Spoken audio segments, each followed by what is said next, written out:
Intra of Good Things Utah to bring you breaking news on the funeral for Sergeant Bill Hooser. It's scheduled to begin in about half an hour from now, but Utah Governor Spencer Cox is set to speak any moment now. We do have our own Sarah Murphy standing by live for us. Sarah, what are we expecting to see out there?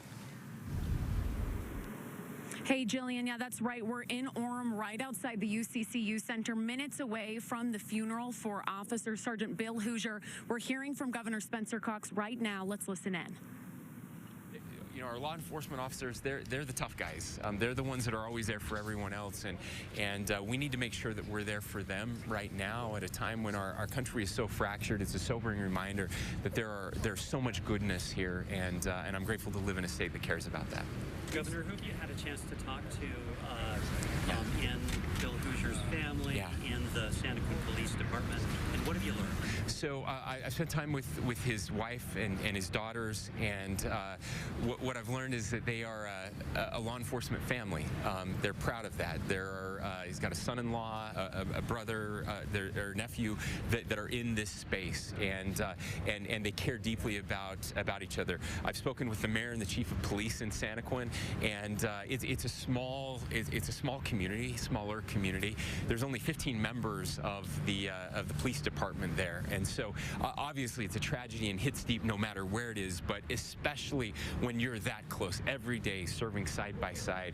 And it's just been remarkable to see the depth of sorrow and the height of compassion as people have all come together to help them, not just the family, but the chief of police and the mayor and the other officers there, to see the other agencies step up so that they could take a break and have some time with their families to mourn.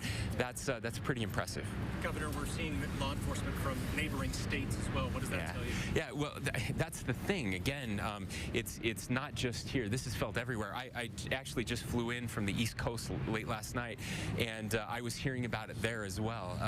Everywhere we go, this is resonating, and it's a tragedy, but I hope a helpful reminder of what truly matters in this life.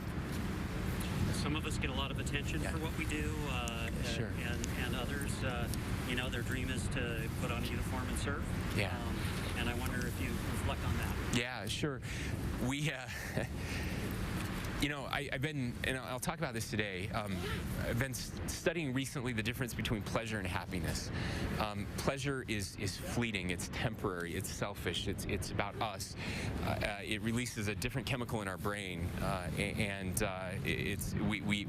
we try to seek that hit constantly, and we get addicted to that selfishness, that dopamine hit.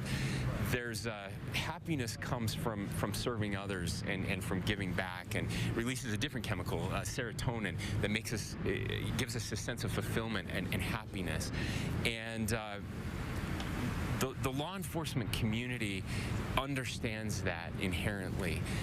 Every day they get up and they give back to all of us, and we don't pay nearly enough attention to it because they go and they do their job, right, and they just do it day after day. And there are so many others that serve and give back quietly, not looking for any type of commendation, not looking, you know, not trying to be a hero, just trying to make the world a better place. We need builders today. We need people who care about their community, who want to make their community a better place, who are rooted, who want to give back to their neighbors, to their congregation, to whatever, their schools, whatever it is. That's the stuff. That's the stuff. At a time where there are too many arsonists, too many people just tearing people down. Sergeant Hooser and his family have dedicated their lives to building up, and so many others here today. Last question. Maybe if you can, Governor, just reflect on the fact that we are here today and how this one feels a little different. Yeah.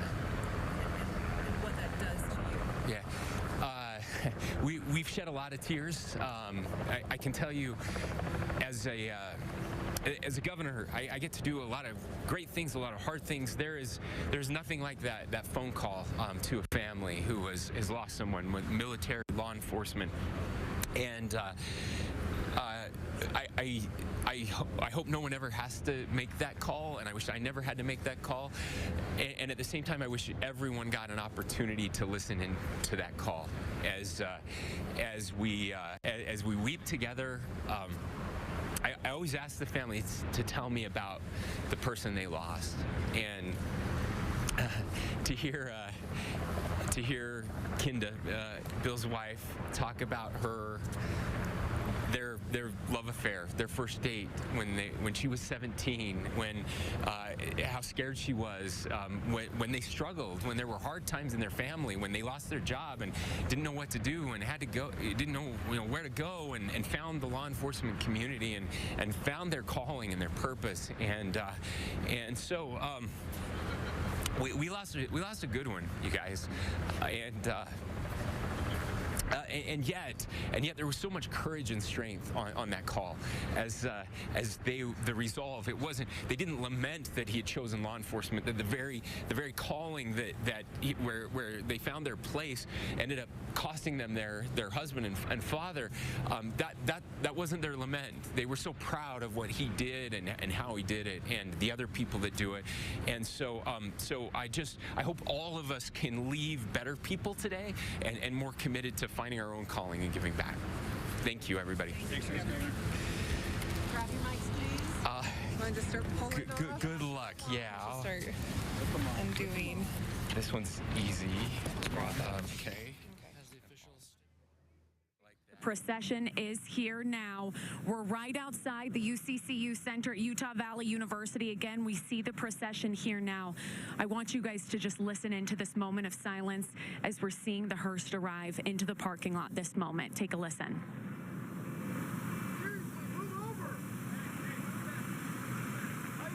We're a big family, and it's tough. I knew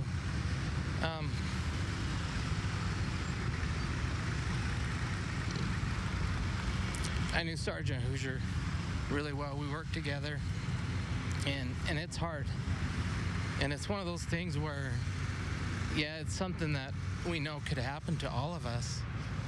But when a tragedy like this happens, it really brings it home. All right, some high emotion. You're hearing it from former colleagues, former friends, family members. Right now, what you're looking at is this procession. It started in Santa Quinn from the mortuary, carrying Sergeant Hooser's body all the way here to Utah Valley University in Orem. We're seeing the cars file in. Moments ago, you saw the hearse come in. We're seeing motorcycle state troopers, all members of law enforcement from across the board here, escorting Sergeant Hooser's body. They're all here paying their respects. You can see cadets line the side of the road with their salutes. Again, very silent here. We're hearing a lot of heavy emotion and heavy ambience. You just heard from one of Sergeant Hooser's former colleagues. When we spoke with him, he said it's been understandably a very long week as they've been gearing up for this day. He says when he got the news about what happened on Sunday, he almost couldn't believe it. He says he was told what happened, and him and his wife, they both have spent the whole week every day, they say, thinking about the family. Again, we're looking at these cars coming in. I'm going to keep you guys having a look at this. You can see we have a police officer right in front of us with his motorcycle. He's saluting. We're seeing more buses coming through. Again, many people in this procession, close family members. Also, some of his former comrades, former colleagues, they're all coming through for the funeral. The funeral, again, is scheduled to start inside the UCCU Center at Utah Valley University around 10 a.m. We have crews outside and inside. We're covering this throughout the morning. Yesterday, when I was speaking with some of the troopers, some of the officers in charge, they told me they were expecting anywhere from 4,000 to 6,000 people. And again, what you're seeing right now is just quarters, fractions of them coming in as they're getting ready. The emotion, once again, high. It's just rounding out a emotional week we've seen, not just in Santa Quinn, but all the way through Utah County, even reaching down in Salt Lake County. Again, we've heard from officers from all over this morning. One of them was from Taylorsville. They say something like this, even if they don't necessarily know Sergeant Hooser himself, it just puts things in perspective. That's why we're seeing so many people here today. Again, we're continuing to cover this throughout the morning. Stick with us right here on ABC4 News. We'll be right back.